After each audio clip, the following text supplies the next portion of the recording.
মাকে হারানোর পর বোঝা যায় মায়ের কথা।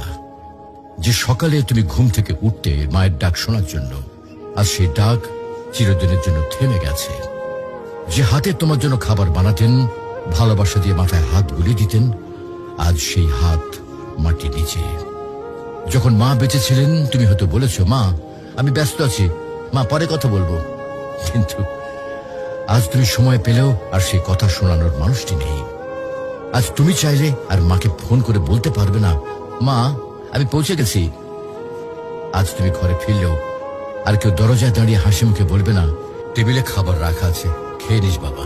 মাকে হারানোর পর বোঝা যায় তিনি শুধু একজন মা ছিলেন না, তিনি ছিলেন ঘরের আলো, জীবনের দোয়া আর হৃদয়ের শান্তি।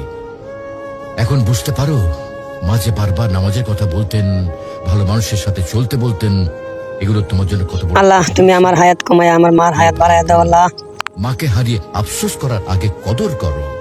মায়ের হাতে চুমো দাও, তার জন্য দোয়া করো, তাকে জড়িয়ে ধরো যতদিন তিনি আছেন।